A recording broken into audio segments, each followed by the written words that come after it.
পরদিন সকালেই বৃন্দাবন জননীর নির্দেশ মতো চরণকে কাছে ডাকিয়া কহিল, তোর মায়ের কাছে যাবি রে চরণ? চরণ নাচিয়া উঠিল, যাব বাবা। বৃন্দাবন মনে মনে একটু আঘাত পাইয়া বলিল, কিন্তু সেখানে গিয়ে তোকে অনেক দিন থাকতে হবে, আমাকে ছেড়ে পারবি তো থাকতে? চরণ তৎক্ষণাৎ মাথা নাড়িয়া বলিল, পারবো বাবা। বস্তুত এদিকের সূক্ষ্ম বাধা ধরা আঁটাআঁটির মধ্যে তাহার শিশুপ্রাণ অতিষ্ঠ হইয়া উঠিয়াছিল। সে বাহিরে ছুটাছুটি করিতে পায় না, পাঠশালা বন্ধ, সঙ্গী সাথীদের মুখ দেখিতে পর্যন্ত পায় না। দিবারাত্রির অধিকাংশ সময় বাড়ির মধ্যে আবদ্ধ থাকিতে হয়। চারিদিকেই কিরকম একটা ভীত সন্ত্রস্ত ভাব। ভালো করিয়া কোনো কথা বুঝিতে না পারিলেও ভিতরে ভিতরে সে বড় ব্যাকুল হইয়া উঠিয়াছিল। কিন্তু ওদিকে মায়ের অগাধ স্নেহ, অবাধ স্বাধীনতা, স্নান, আহার, খেলা কিছুতে নিষেধ নাই। হাজার দোষ করিলেও হাসি মুখে সস্নেহের অনুযোগ ভিন্ন কাহারও ভ্রুকুটি সহিতে হয় না। সে অবিলম্বে বাহির হইয়া পড়িবার জন্য ছটফট করিতে লাগিল। তবে যা বলিয়া বৃন্দাবন নিজের হাতে একটি ছোট টিনের বাক্স জামায় কাপড়ে পরিপূর্ণ করিয়া এবং তাহাতে কিছু টাকা রাখিয়া দিয়া গাড়িতে তুলিয়া দিল এবং সজল চক্ষে ছেলের মুখচুম্বন করিয়া তাহাকে তার মায়ের কাছে পাঠাইয়া দিয়া দুঃখের ভিতরেও একটা সুগভীর স্বস্তির নিঃশ্বাস ত্যাগ করিল। যে ভৃত্য সঙ্গে গেল পুত্রের ওপর অনুক্ষণ সতর্ক দৃষ্টি রাখিবার জন্য বারংবার উপদেশ করিল এবং প্রত্যহ না হোক একদিন অন্তর সংবাদ জানাইয়া যাইবার জন্য আদেশ দিল। মনে মনে বলিল, আর কখনো যদি দেখতে না পাই সেও ভালো, কিন্তু এ বিপদের মধ্যে আর রাখিতে পারি না। গাড়ি যতক্ষণ দেখা গেল এক দৃষ্টে চাহিয়া থাকিয়া শেষে ভিতরে ফিরিয়া আসিয়া কিছুক্ষণ এদিক ওদিক করিয়া হঠাৎ সেদিনের কথা স্মরণ করিয়াই তাহার ভয় হইল। পাছে কুসুম রাগ করে? মনে মনে বলিল, না, কাজটা ঠিক হলো না। অত বড় একজিদি রাগী মানুষকে ভরসা হয় না। নিজে সঙ্গে না গেলে হয়তো উল্টো বুঝে একেবারে অগ্নিমূর্তি হয়ে উঠবে। একখানা চাদর কাঁধে ফেলিয়া দ্রুত পদে হাঁটিয়া অবিলম্বে গাড়ির কাছে আসিয়া উপস্থিত হইল এবং ছেলের পাশে উঠিয়া বসিল। কুঞ্জনাথের বাটির সম্মুখে আসিয়া বাহির বাটির চেহারা দেখিয়া বৃন্দাবন আশ্চর্য হইয়া গেল। চারিদিক অপরিচ্ছন্ন, যেন বহুদিন এখানে কেহ বাস করে নাই। দোর খোলা ছিল। ছেলেকে লইয়া ভিতরে প্রবেশ করিয়াও দেখিল সেই ভাব। সাড়া পাইয়া কুসুম ঘর হইতে দাদা বলিয়া বাহিরে আসিয়ায় অকস্মাৎ ইহাদিগকে দেখিয়া ঈর্ষায় অভিমানে জ্বলিয়া উঠিয়া চক্ষের নিমেষে পিছাইয়া ঘরে ঢুকিল। চরণ পূর্বের মতো মহল্লাসে চেঁচামেচি করিয়া ছুটিয়া গিয়া জড়াইয়া ধরিল। কুসুম তাহাকে কোলে লইয়া মাথায় রীতিমতো আঁচল টানিয়া দিয়া মিনিট পাঁচেক পরে দাওয়ায় আসিয়া দাঁড়াইল। বৃন্দাবন জিজ্ঞাসা করিল, কুঞ্জদা কই? কি জানি, কোথায় বেড়াতে গেছেন। বৃন্দাবন কহিল, দেখে মনে হয় এ যেন পোড়ো বাড়ি। এতদিন তোমরা কি এখানে ছিলে না? না। কোথায় ছিলে? মাসখানেক পূর্বে কুসুম দাদার শাশুড়ির সঙ্গে পশ্চিমে তীর্থ করতে গিয়েছিল। কাল সন্ধ্যার পর ফিরিয়া আসিয়াছে। সে কথা না বলিয়া তাচ্ছিল্যভাবে জবাব দিল, এখানে সেখানে নানা জায়গায় ছিলুম। অন্যবারে কুসুম সর্বাগ্রে বসিবার আসন পাতিয়া দিয়াছে, এবার তাহা দিল না দেখিয়া বৃন্দাবন নিজেই বলিল, দাঁড়িয়ে রয়েছি, একটা বসবার জায়গা দাও। কুসুম তেমনি অবজ্ঞা ভরে বলিল, কি জানি কোথায় আসন টাসন আছে, বলিয়া দাঁড়াইয়া রহিল, এক পা নড়িল না। বৃন্দাবন প্রস্তুত হইয়া আসিলেও এত বড় অবহেলা তাহাকে সজোরে আঘাত করিল। কিন্তু সেদিনের উত্তেজনা বশত কলহ করিয়া ফেলার হীনতা তাহার মনে ছিল না। তাই সে কিছুক্ষণ চুপ করিয়া নম্র স্বরে বলিল, আমি বেশিক্ষণ তোমাকে বিরক্ত করব না। যে জন্য এসেছি বলি, আমাদের ওখানে ভারী ব্যারাম হচ্ছে, তাই চরণকে তোমার কাছে রেখে যাব। কুসুম এতদিন এখানে ছিল না, তাই ব্যারাম স্যারামের কথা বুঝিল না। তীব্র অভিমানে প্রজ্বলিত হইয়া বলিল, ও তাই দয়া করে নিয়ে এসেছ, কিন্তু অসুখ বিসুখ নেই কোন দেশে? আমি বা পরের ছেলের দায় ঘাড়ে করব কি সাহসে?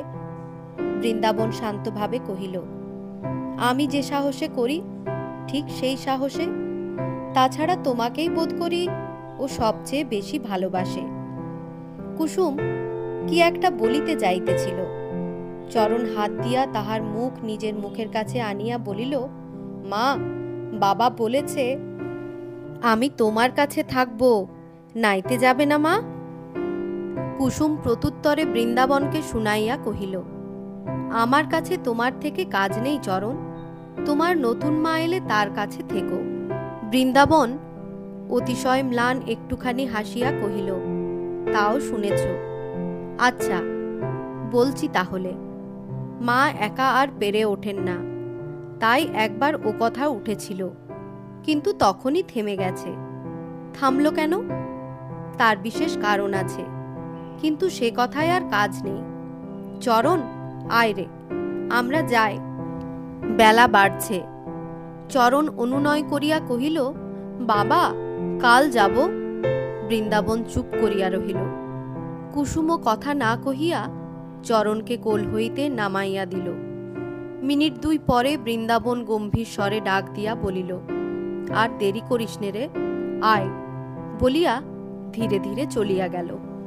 চরণ বড় আদরের সন্তান হইলেও গুরুজনদের আদেশ পালন করিতে শিখিয়াছিল। তথাপি সে মায়ের মুখের দিকে সতৃষ্ণ চোখ দুটি তুলিয়া শেষে ক্ষুব্ধ মুখে নিঃশব্দে পিতার অনুসরণ করিয়া বাহিরে আসিয়া দাঁড়াইল। গাড়োয়ান গরু দুটাকে জল খাওয়াইয়া আনিতে গিয়াছিল। পিতাপুত্র অপেক্ষা করিয়া পথের উপর দাঁড়াইয়া রহিল। এইবার কুসুম সরিয়া আসিয়া সদর দরজার ফাঁক দিয়া স্বামীর মুখের দিকে চাহিয়া চমকিয়া উঠিল। তাহার সে লাবণ্য নাই, চোখ মুখের ভাব অতিশয় কৃশ ও পাণ্ডুর। হঠাৎ সে আত্মসংবরণ করিতে না পারিয়া আড়ালে থাকিয়া ডাকিল, একবার শোনো। বৃন্দাবন কাছে আসিয়া কহিল, কি, তোমার কি এর মধ্যে অসুখ করেছিল? না। তবে এমন কেন? তা তো বলতে পারি নে। বোধ করি ভাবনায় চিন্তায় শুকনো দেখাচ্ছে। ভাবনা চিন্তা? স্বামীর শীর্ণ মুখের পানে চাহিয়া তাহার জ্বালাটা নরম হইয়া আসিয়াছিল। শেষ কথায় পুনর্বার জ্বলিয়া উঠিল। শ্লেষ করিয়া কহিল, তোমার তো 16 আনায় সুখের, ভাবনা চিন্তা কি শুনি? বৃন্দাবন ইহার জবাব দিল না। গাড়ি প্রস্তুত হইলে চরণ উঠিতে গেলে বৃন্দাবন কহিল, তোর মাকে প্রণাম করে এলিনে রে? সে নামিয়া আসিয়া দ্বারের বাহিরে মাথা ঠেকাইয়া নমস্কার করিল। কুসুম ব্যগ্রভাবে হাত বাড়াইয়া ধরিতে গেলে ছুটিয়া পালাইয়া গেল। সব কথা না বুঝিলেও এ কথাটা সে বুঝিয়াছিল, মাতা তাহাকে আজ আদর করে নাই, এবং সে থাকিতে আসিয়াছিল তাহাকে রাখে নাই। বৃন্দাবন আরও একটু সরিয়া আসিয়া গলা খাটো করিয়া কহিল, কে জানে, যদি আর কখনো না বলতে পাই, তাই আজই কথাটা বলে যায়। আজ রাগের মাথায় তোমার চরণকে তুমি ঠাঁই দিলে না, কিন্তু আমার অবর্তমানে দিও। কুসুম ব্যস্ত হইয়া বাধা দিয়া উঠিল, ওসব আমি শুনতে চাইনে। তবু শোনো, আজ তোমার হাতেই তাকে দিতে এসেছিলুম। আমাকে তোমার বিশ্বাস কি? বৃন্দাবনের চোখ ছলছল করিয়া উঠিল। তবু সেই রাগের কথা।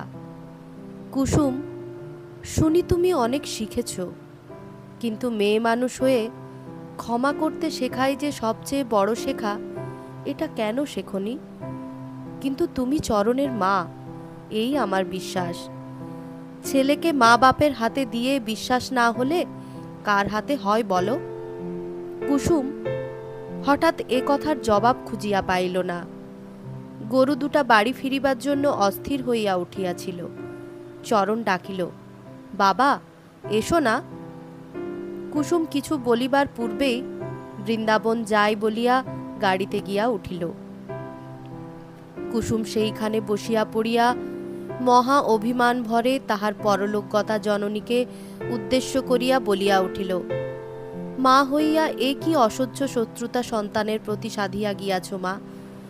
যদি যথার্থই আমার অজ্ঞানে কলঙ্কে আমাকে ডুবাইয়া গিয়াছ, যদি সত্যিই নিজের ঘৃণিত দর্পের পায়ে আমাকে বলি দিয়াছ, তবে সে কথা স্পষ্ট করিয়া বলিয়া যাও নাই কেন? কার ভয়ে সমস্ত চিহ্ন এমন করিয়া মুছিয়া দিয়ে গেলে? আমার অন্তর্যামী যাহাদিগকে স্বামীপুত্র বলিয়া চিনিয়াছে, সমস্ত জগতের সম্মুখে সে কথা সব প্রমাণ করিবার রেখামাত্র পথ অবশিষ্ট রাখো নাই কেন? আজ তাহা হইলে কে আমাকে পরিত্যাগ করিতে পারিত? কোন নির্লজ্জ স্বামী স্ত্রীকে অনাথিনীর মতো নিজের আশ্রয়ে প্রবেশ করিবার উপদেশ দিতে সাহস করিত? কিংবা সত্যই যদি আমি বিধবা, তাই বা নিঃসংশয়ে জানিতে পাই না কেন? তখন কার সাধ্য বিধবার সম্মুখে রূপের লোভে বিধবা বিবাহের প্রসঙ্গ তুলিতে সাহস করিত?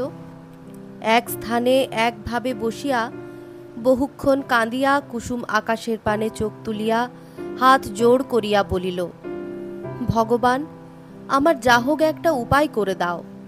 হয় মাথা তুলিয়া সগর্বে স্বামীর ঘরে যাইতে দাও, না হয় ছেলেবেলার সেই নিশ্চিন্ত নির্বিঘ্ন দিনগুলি ফিরাইয়া দাও। আমি নিঃশ্বাস ফেলিয়া বাঁচি। স্বামী আবার বিবাহ করিতেছেন। সেদিন দাদার মুখে এই সংবাদ শুনিবার পরে কি করি, কোথায় পালায়, এমনই যখন তাহার মানসিক অবস্থা, সেই সময়েই দাদার শাশুড়ির সঙ্গে তীর্থে যাইবার প্রস্তাবে সে বিনা বাক্য ব্যয়ে যাইতে সম্মত হইয়াছিল। কুঞ্জর শাশুড়ি কুসুমকে নিতান্তই দাসীর মতো সঙ্গে লইয়া গিয়াছিলেন এবং সেই মতো ব্যবহারও করিয়াছিলেন।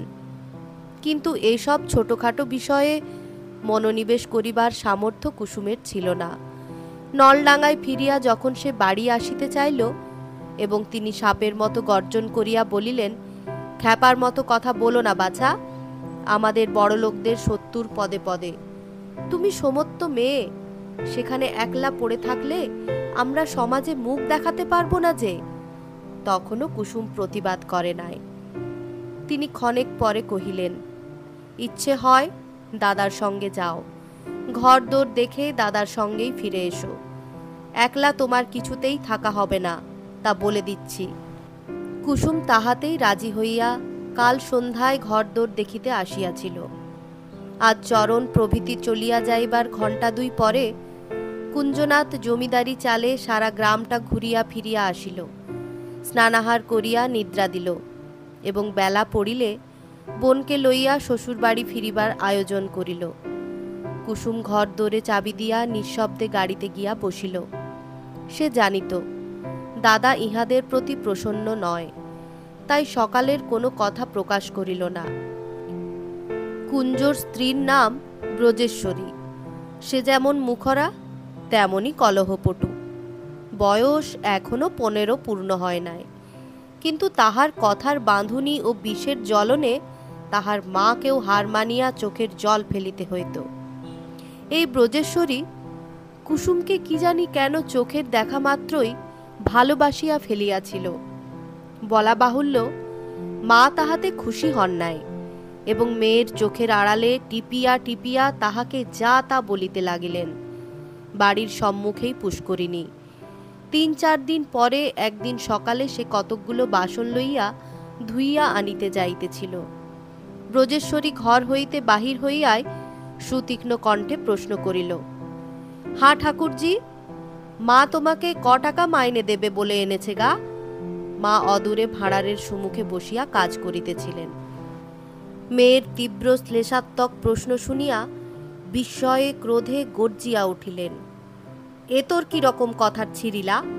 মানুষ আপনার জনকে কি মাইনে দিয়ে ঘরে আনে?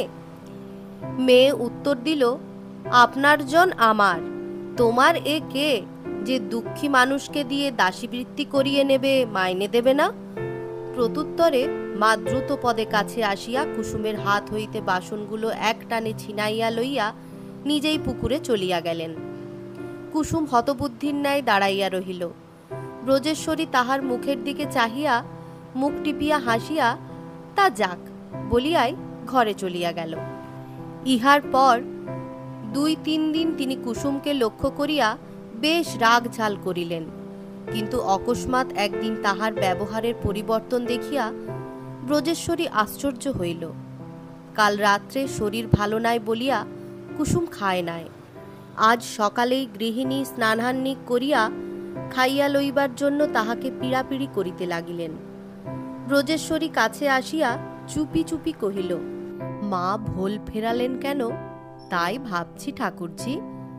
কুসুম চুপ করিয়া রহিল, কিন্তু মেয়ে মাকে বেশ চিনিত, তাই দুদিনেই এই অকস্মাৎ পরিবর্তনের কারণ সন্দেহ করিয়া মনে মনে আগুন হইয়া উঠিল। গোবর্ধন বলিয়া গৃহিণীর এক বোনপো ছিল। সে অপরিমিত তাড়ি ও গাঁজা গুলি খাইয়া চেহারাটা এমন করিয়া রাখিয়াছিল যে বয়স 35 কি 65 তাহা ধরিবার জো ছিল না। কেহ মেয়ে দেয় নাই বলিয়া এখনো অবিবাহিত। বাড়ি ও পাড়ায় পূর্বে কদাচিৎ দেখা মিলিত, কিন্তু সম্প্রতি কোনো অজ্ঞাত কারণে মাসিমায়ের প্রতি তাহার ভক্তি ভালোবাসা এতই বড় হইয়া উঠিল যে প্রত্যহ যখন তখন মাসিমা বলিয়া হাজির হইয়া তাহার ঘরে বসিয়া বহুক্ষণ ধরিয়া কথাবার্তা ও আদেশ উপদেশ গ্রহণ করিতে লাগিল। আজ অপরাহ্নে ব্রজেশ্বরী কুসুমকে লইয়া পুকুরে গা ধুইতে গিয়াছিল। জলে নামিয়া ঘাটের অদূরে একটা ঘন কামিনী ঝাড়ের প্রতি হঠাৎ নজর পড়ায় দেখিল তাহার আড়ালে দাঁড়াইয়া গোবর্ধন এক দৃষ্টে চাহিয়া আছে। তখন আর কিছু না বলিয়া কোনো মতে কাজ সারিয়া বাড়ি ফিরিয়া দেখিল সে উঠানের উপর দাঁড়াইয়া মাসির সহিত কথা কহিতেছে। কুসুম আকণ্ঠ ঘোমটা টানিয়া দ্রুত পদে পাশ কাটাইয়া ঘরে চলিয়া গেলে।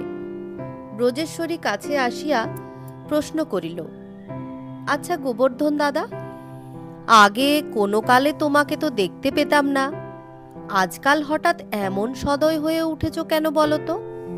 বাড়ির ভেতরে আসা যাওয়াটা একটু কম করে ফেলো। গোবর্ধন জানিত না সে তাহাকে দেখিতে পাইয়াছিল, কিন্তু এই প্রশ্নের ভাবে উৎকণ্ঠায় শশব্যস্ত হইয়া উঠিল, জবাব দিতে পারিল না।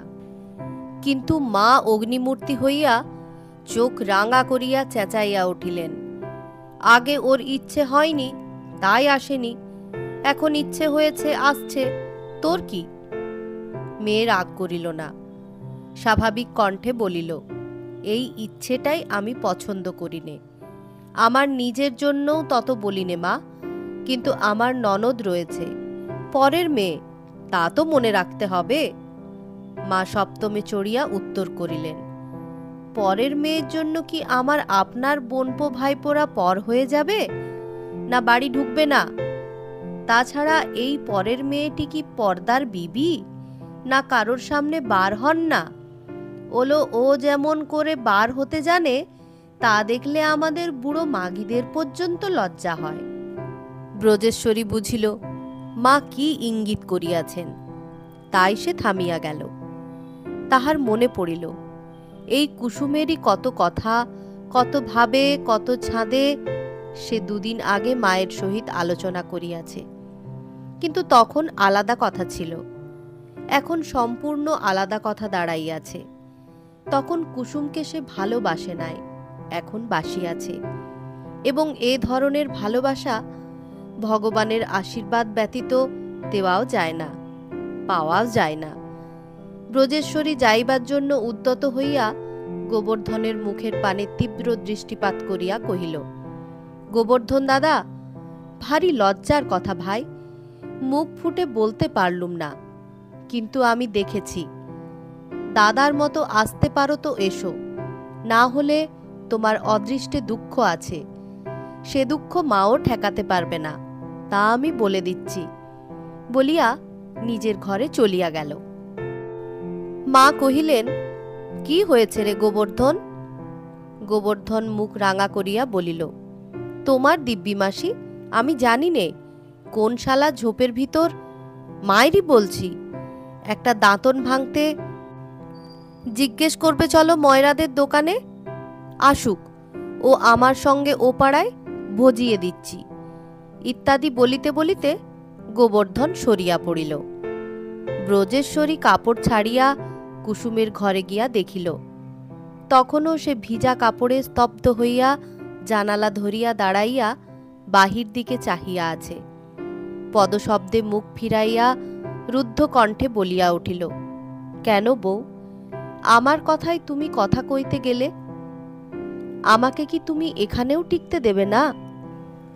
আগে কাপড় ছাড়ো, তারপর বলছি, বলিয়া সে জোর করিয়া তাহার আর্দ্র বস্ত্র পরিবর্তন করিয়া দিয়া কহিল, অন্যায় আমি কোনো মতেই সইতে পারিনে ঠাকুরজি, তা তোমার জন্যই হোক আর আমার জন্যই হোক। ও হতভাগাকে আমি বাড়ি ঢুকতে দেব না, ওর মতলব আমি টের পেয়েছি। জননীর কথাটা সে লজ্জায় উচ্চারণ করিতে পারিল না। কুসুম কাঁদো কাঁদো হইয়া বলিল, মতলব যার যাই থাক বৌদি, তোমার দুটি পায়ে পড়ি, আমার কথা নিয়ে কথা কয়ে আর আমাকে বিপদে ফেলো না। কিন্তু আমি বেঁচে থাকতে বিপদ হবে কেন? কুসুম প্রবল বেগে মাথা নাড়িয়া কহিল, হবেই, চোখে দেখছি হবে। কপালে সজোর আঘাত করিয়া কহিল, এই হতভাগা কপালকে যেখানে নিয়ে যাব সেইখানেই বিপদ সঙ্গে সঙ্গে যাবে। বোধ করি স্বয়ং ভগবানও আমাকে রক্ষা করতে পারেন না, বলিয়া কাঁদিতে লাগিল।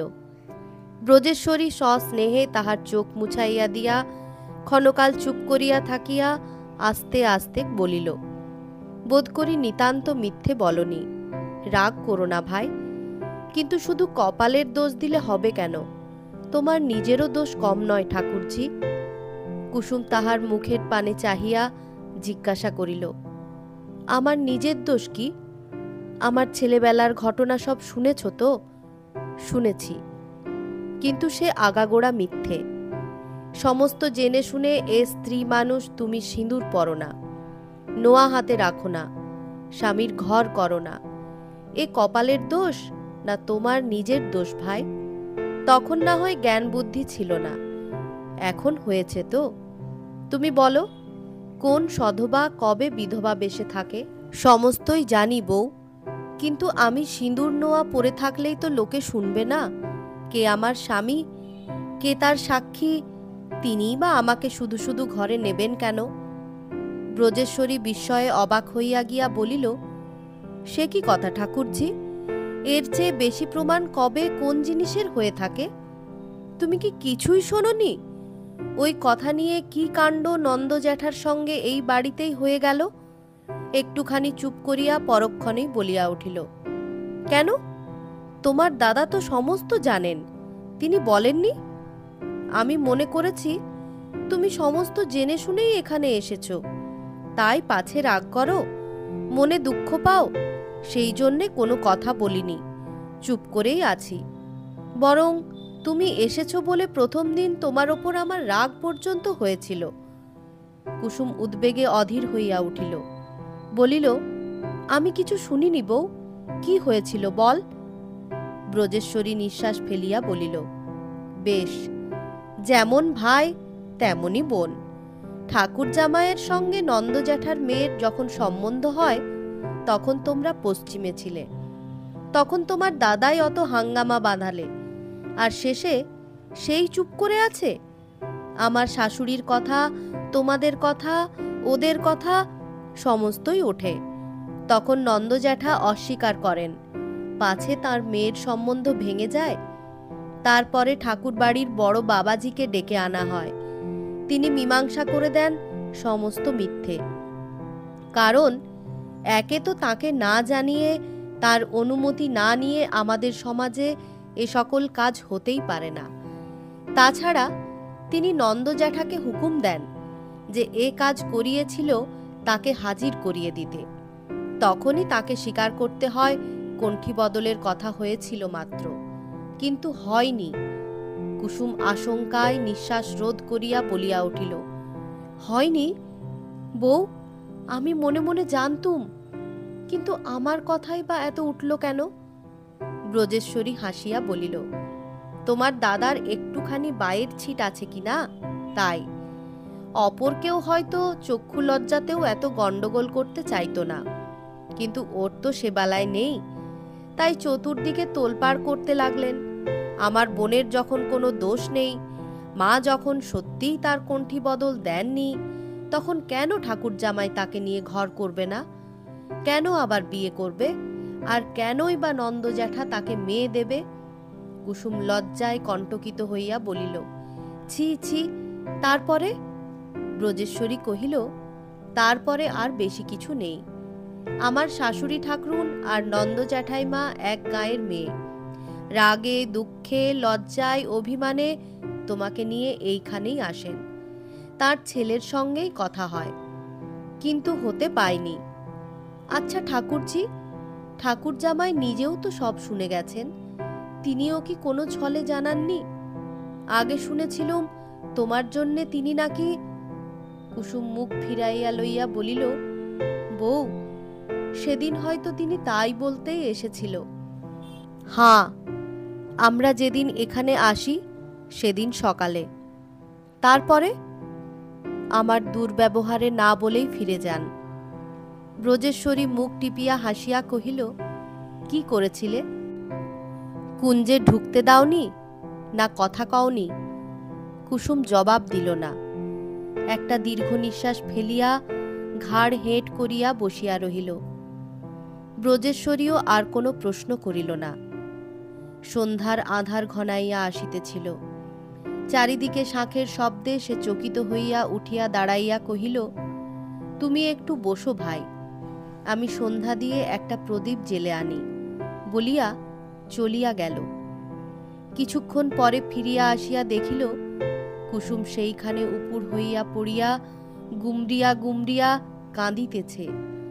প্রদীপ যথাস্থানে রাখিয়া দিয়া কুসুমের পাশে আসিয়া বসিল এবং তাহার মাথার উপর একটা হাত রাখিয়া অনেকক্ষণ নীরব থাকিয়া আস্তে আস্তে বলিল, সত্যই কাজটা ভালো করনি দিদি।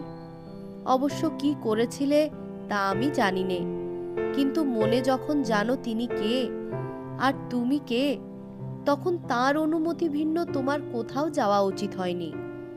কুসুম মুখ তুলিল না, চুপ করিয়া শুনিতে লাগিল। ব্রজেশ্বরী কহিল, তোমাদেরই কথা তোমারই মুখ থেকে যতদূর শুনেছি, আমার তেমন অবস্থা হলে পায়ে হেঁটে যাওয়া কি ঠাকুরজি? যদি হুকুম দিতেন সারা পথ নাক ক্ষত দিয়ে যেতে হবে, আমি তাই যেতুম। কুসুম পূর্ববৎ থাকিয়ায় এবার অস্ফুটে বলিল, বউ, মুখে বলা যায় বটে, কিন্তু কাজে করা শক্ত। কিছু না, গেলে স্বামী পাবো, ছেলে পাবো, তার ভাত খেতে পাবো। এত পাওয়ার কাছে মেয়ে মানুষের শক্ত কাজ কি দিদি? তাও যদি না পাই তবু ফিরে আসতুম না, তাড়িয়ে দিলেও না। গায়ে তো আর হাত দিতে পারতেন না, তবে আর ভয়টা কি? বড়জোর বলতেন তুমি যাও, আমিও বলতুম তুমি যাও। জোর করে থাকলে কি করতেন তিনি? তাহার কথা শুনিয়া এত দুঃখেও কুসুম হাসিয়া ফেলিল। ব্রজেশ্বরী কিন্তু এ হাসিতে যোগ দিল না, সে নিজের মনের কথাই বলিতেছিল। হাসাইবার জন্য, সান্ত্বনা দিবার জন্য বলে নাই। অধিকতর গম্ভীর হইয়া কহিল, সত্যি বলছি ঠাকুরজি, কারো মানা শুনো না, যাও তার কাছে। এমন বিপদের দিনে স্বামী পুত্রকে একা ফেলে রেখো না। ব্রজেশ্বরীর এই আকস্মিক কণ্ঠস্বরের পরিবর্তনে কুসুম সব ভুলিয়া ধরফর করিয়া উঠিয়া বসিয়া বলিল, বিপদের দিন কেন? ব্রজেশ্বরী বলিল, বিপদের দিন বই কি। অবশ্য তারা ভালো আছেন, কিন্তু বাড়লে সেই যে ওলা ওঠা শুরু হয়েছিল তোমার দাদা এখনই বললেন, এখন নাকি ভয়ানক বেড়েছে। প্রত্যহ 10 জন 12 জন করে মারা পড়ছে। ছি ছি, ও কি করো, পায়ে হাত দিও না ঠাকুরজি। কুসুম তাহার 2 পা চাপিয়া ধরিয়া কাঁদিয়া উঠিল। বৌদি, আমার চরণকে তিনি দিতে এসেছিলেন, আমি নিইনি, আমি কিচ্ছু শুনিনি বৌদি। ব্রজেশ্বরী বাধা দিয়া বলিল, বেশ, এখন শুনলে তো, এখন গিয়ে তাকে নাওগে। কি করে যাব? ব্রজেশ্বরী কি বলিতে যাইতেছিল, কিন্তু হঠাৎ পিছনে শব্দ শুনিয়া ঘাড় ফিরাইয়া দেখিল দৌড় ঠেলিয়া চৌকাটের ওদিকে মা দাঁড়াইয়া আছেন। চোখাচোখি হইতে তীব্র শ্লেষের সাথে কহিলেন, ঠাকুরজি ঠাকুরুনকে কি পরামর্শ দেওয়া হচ্ছে শুনি? ব্রজেশ্বরী স্বাভাবিক স্বরে কহিল, বেশ তো মা, ভেতরে এসো বলছি। তোমার কিন্তু কোনো ভয়ের কারণ নেই মা, আপনার লোককে কেউ খারাপ মতলব দেয় না, আমিও দিচ্ছি নে। মা বহুক্ষণ হইতেই অন্তরে পুড়িয়া মরিতেছিলেন। জ্বলিয়া উঠিয়া বলিলেন, তার মানে আমি লোকজনকে কুমতলব দিয়ে থাকি না? তখনই জানি ও কালামুখী যখন ঘরে ঢুকেছে তখন এ বাড়িও ছারখার করবে। সাধে কি কুঞ্জনা তোকে দুটি চক্ষে দেখতে পারে না এই স্বভাবরীতির গুণে?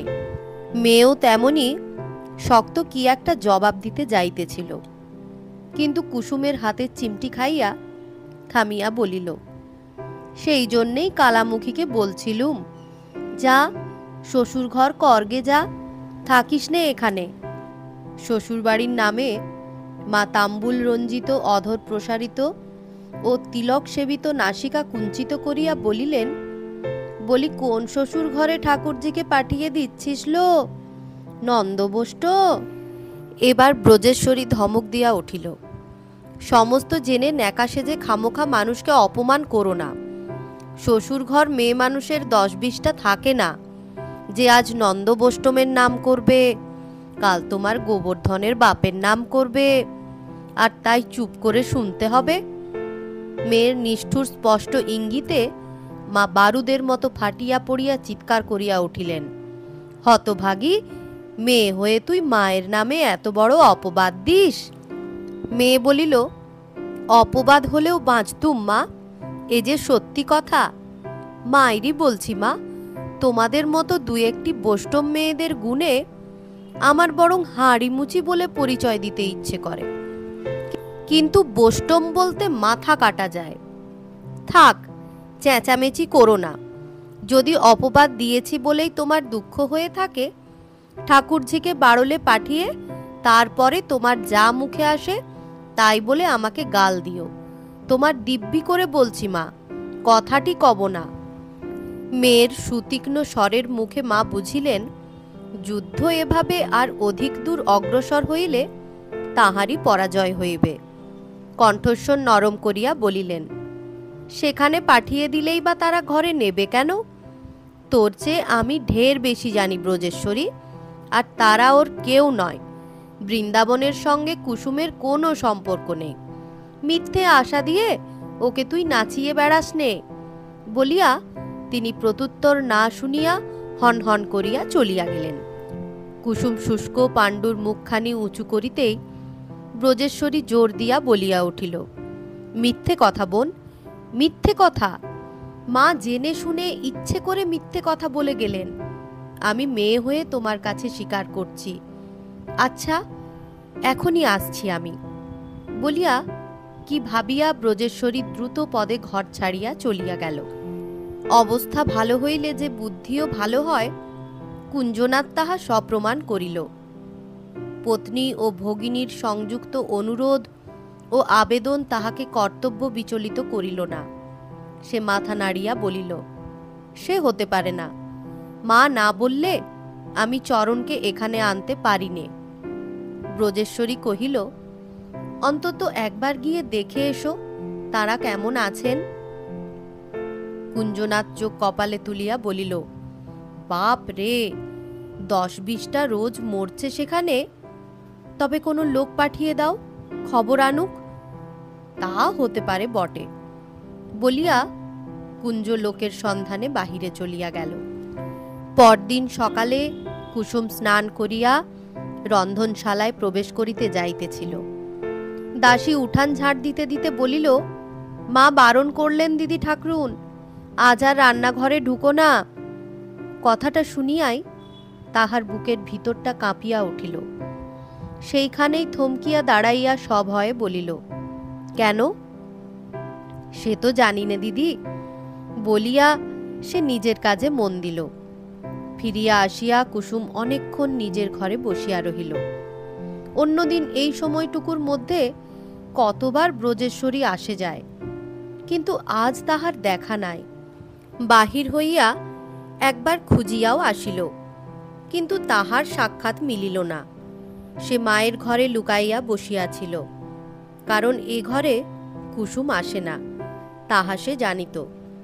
প্রত্যহ উভয়ে একত্রে আহার করিত।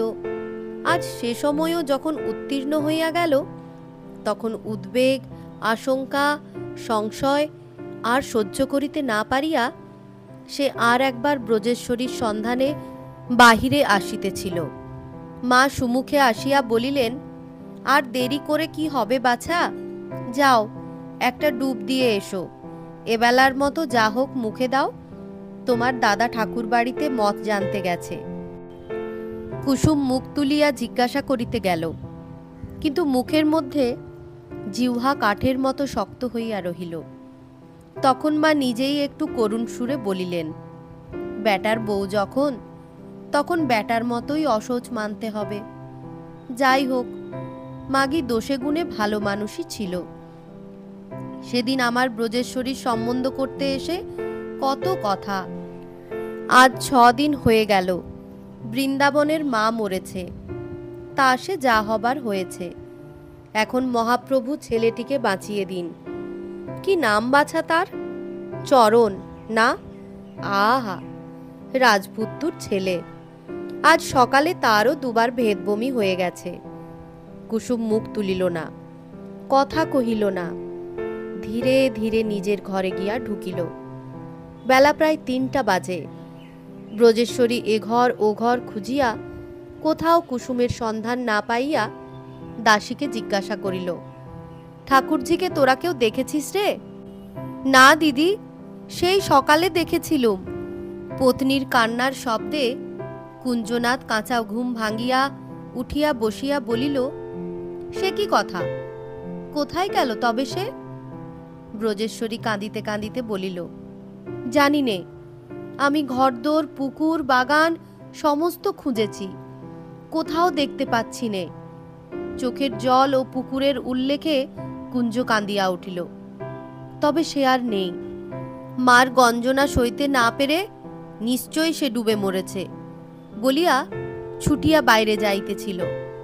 ব্রজেশ্বরী কোঁচার খুঁট ধরিয়া ফেলিয়া বলিল, শোনো, অমন করে যেও না, আমি কিচ্ছু শুনতে চাইনে বলিয়া এক টান মারিয়া নিজেকে ছিনাইয়া লইয়া কুঞ্জ পাগলের মতো দৌড়িয়া বাহির হইয়া গেল।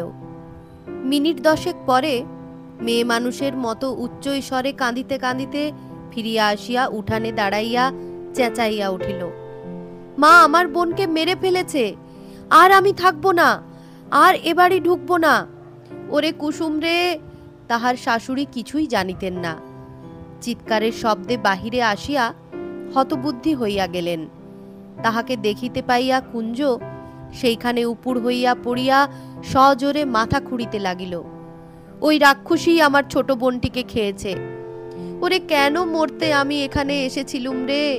ওরে আমার কি হলো রে? ব্রজেশ্বরী কাছে আসিয়া তাহার হাত ধরিয়া টানিতেই সে তাহাকে ধাক্কা মারিয়া ফেলিয়া দিল। দূর হ, দূর হ, ছুসনি আমাকে। ব্রজেশ্বরী উঠিয়া দাঁড়াইয়া এবার জোর করিয়া তাহাকে ঘরে লইয়া গিয়া বলিল, শুধু কাঁদলে আর চেঁচালেই কি বোনকে ফিরে পাবে? আমি বলছি সে কখনো ডুবে মরেনি। কুঞ্জ বিশ্বাস করিল না, একভাবেই কাঁদিতে লাগিল।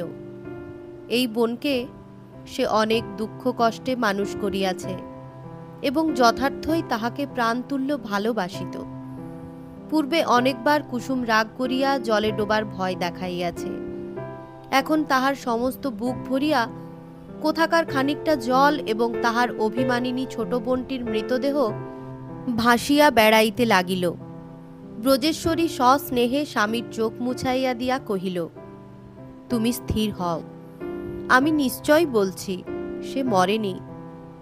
কুঞ্জ সজল চক্ষে ফ্যালফ্যাল করিয়া চাহিয়া রহিল।